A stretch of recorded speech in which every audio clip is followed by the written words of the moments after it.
तो चलिए दोस्तों, 17 जून को बनने वाले हरियाणा करंट अफेयर के क्वेश्चन को हम रिवीजन कर लेते हैं। लेकिन उससे पहले मैं आपको बता दूं कि अगर आप चैनल पर पहली बार आए हैं तो आप हमारी पिछली वीडियो को पीडीएफ में भी डाउनलोड करके पढ़ सकते हैं, जिसका लिंक डिस्क्रिप्शन में अवेलेबल है।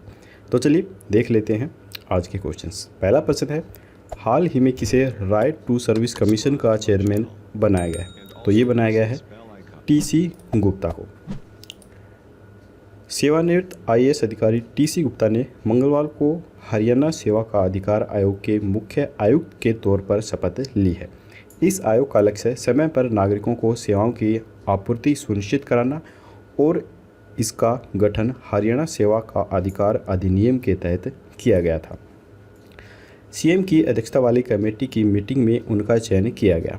गुप्ता रिटायरमेंट्स के 15 दिनों के अंदर ही दूसरी पारी की शुरुआत करेंगे।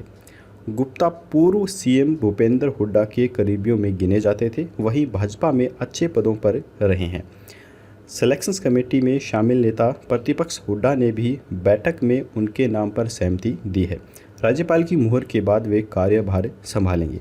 सीएम पद से रिटायर होने से पहले ही केसनी आनंद अरोड़ा ने भी इस पद के लिए प्रयास किए थे। इसके बाद हरियाणा में अब किनके द्वारा कमर्शियल वाहनों का पंजीकरण करवाया जाएगा? तो ये करवाया जाएगा डीलरों के द्वारा। प्रदेश में अब निजी वाहनों की तरह कमर्शियल वाहनों के पंजीकरण डीलर ऑनलाइन ही करवा सकेंगे। अब निजी 2 पहिया व 4 पहिया वाहनों की तर्ज पर कमर्शियल्स वाहन भी स्थायी नंबर के साथ ही शोरूम से निकलेंगे। तो यहाँ पर ये फैसले लिए गए हैं और हरियाणा में कैबिनेट की मीटिंग हुई थी 15 जून 2021 को। तो इसमें काफ़ी महत्वपूर्ण फैसले लिए गए हैं। इसके साथ साथ जहां पर मोटर वाहन विभाग का पुनर्गठन भी किया गया है, नए परिवहन वाहनों का पंजीकरण डीलरों के माध्यम से करवाने का निर्णय भी लिया गया है। हरियाणा लोक सेवा आयोग में 8 मेंबर की जगह 5 सदस्य और 1 चेयरमैन होगा। महर्षि वाल्मीकि विश्वविद्यालय के नाम से वाल्मीकि के स्थान पर वाल्मीकि लिखने का निर्णय लिया गया है। इसके अलावा वन टाइम सेटलमेंट स्कीम में दी गई छूट का समय 15 जुलाई से बढ़ाकर 30 सितंबर 2021 कर दिया गया है। दान के रूप में कोविड संबंधी इंस्ट्रूमेंट्स देने वाले को जीएसटी में मिली छूट जितना पैसा रिफंड किया जाएगा। पंजीकरण प्रमाण पत्र आवेदक को डाक से भेजा जाएगा। सरकार का मानना है कि इस निर्णय से आरटीए कार्यालयों में भीड़ घटेगी। यही नहीं, इससे भ्रष्टाचार भी खत्म होगा। गत 7 सालों में डीलर पॉइंट्स रजिस्ट्रेशन के तहत 48,80,000 से अधिक नए वाहनों का रजिस्ट्रेशन हुआ है। तो ये डीलरों के तहत जो काम किया जा रहा है वो यहाँ पर इस प्रकार से ये किया जाएगा। इसके अलावा कैबिनेट की मीटिंग में जो फैसले लिए गए हैं वो कोविड-19 की दूसरी लहर के कारण उत्पन्न व्यवधानों की वजह से रियल एस्टेट उद्योगों के साथ साथ CLU धारकों उद्यमियों को 2 महीने के लिए राहत प्रदान करने की भी घोषणा की गई है। 1 अप्रैल 2021 से विभिन्न सामाजिक सुरक्षा योजनाओं के तहत देय पेंशन भत्ते और वित्तीय सहायता की दर में वृद्धि को स्वीकृति प्रदान की गई है। इसके अलावा हरियाणा राज्य वन विभाग अनुभाग ग्रुप C सेवा नियम 1998 में कार्यकारी संशोधन करने के प्रस्ताव को भी स्वीकृति मिली है। हरियाणा उपभोक्ता संरक्षण नियम 2021 बनाने की भी स्वीकृति मिल गई है। हरियाणा लोक सेवा आयोग विनियम 2018 में संशोधन की मंजूरी भी मिल गई है। इसके बाद है, हाल ही में वृद्धावस्था पेंशन में कितने रुपए की बढ़ोतरी की गई है? तो ये बढ़ोतरी की गई है 250 रुपये की बढ़ोतरी। वृद्धावस्था सम्मान पेंशन के अंदर 2250 से लेकर अब 2500 रुपये कर दिए गए हैं। पहले ये 2250 थे तो 250 रुपये बढ़ गए हैं, ये 2500 रुपये हो गए हैं। विधवा व निराश्रित महिला पेंशन्स भी 2250 से लेकर 2500 हो गई है, इसमें भी 250 रुपये बढ़ गए हैं। निःशक्त पेंशन योजना ये भी 2500 रुपये हो गई है। लाडली सामाजिक सुरक्षा भत्ता योजना है, ये 2250 से बढ़कर ये भी 2500 हो गई है।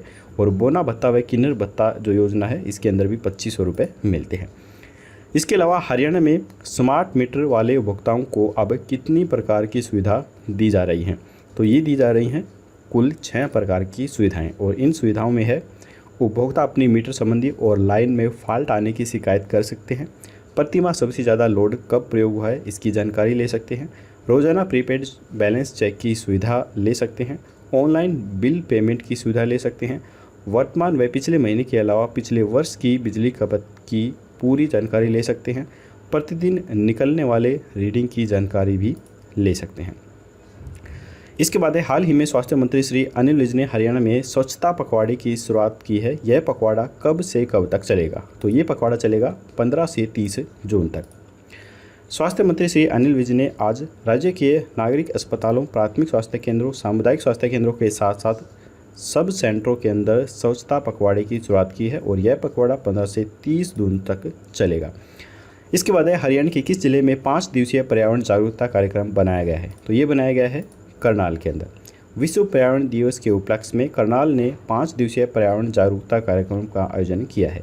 यह पर्यावरण के मुद्दों को उजागर करने, छात्रों को सतत और समान विकास के एजेंट बनने के लिए सशक्त बनाने, पर्यावरण के प्रति दृष्टिकोण बदलने को बढ़ावा देने और एक सुरक्षित भविष्य सुनिश्चित करने के लिए प्रत्येक मानव और समाज के बीच साझेदारी की वकालत करने के लिए एक पहल था।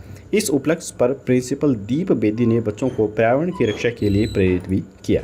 तो आज के हरियाणा करंट अफेयर के क्वेश्चंस यहीं पर खत्म होते हैं। अब हम देख लेते हैं कल के प्रश्न का आंसर। कल हमने आपसे पूछा था कि हाल ही में हरियाणा के गृह विभाग के अतिरिक्त मुख्य सचिव राजीव अरोड़ा ने कितने जिलों में जेल रेडियो का ऑनलाइन उद्घाटन किया है? तो इसका जो राइट आंसर है वो है 4 जिलों के अंदर ये किया गया था। हरियाणा के गृह विभाग के अतिरिक्त मुख्य सचिव राजीव अरोड़ा ने वीडियो कॉन्फ्रेंसिंग के माध्यम से 4 जिलों में जेल रेडियो की शुरुआत की है। ये जो 4 जिले हैं ये हैं करनाल, रोहतक, गुरुग्राम और केंद्रीय जेल जो कि हिसार के अंदर है। ये 4 हैं। तो चलिए अब हम देख लेते हैं क्वेश्चंस ऑफ द डे। हाल ही में हरियाणा सरकार ने मुख्यमंत्री का प्रधान मीडिया सलाहकार किसे नियुक्त किया है? तो यहाँ पर 4 ऑप्शन है, आपको राइट ऑप्शन हमें कमेंट बॉक्स में बताना है। तो आज की वीडियो यहीं पर ख़त्म होती है। वीडियो पसंद आई हो तो लाइक जरूर कीजिएगा, चैनल को सब्सक्राइब करना बिल्कुल मत भूलिए। फिर मिलेंगे ऐसी एक नई वीडियो के साथ, तब तक के लिए जय हिंद, जय भारत।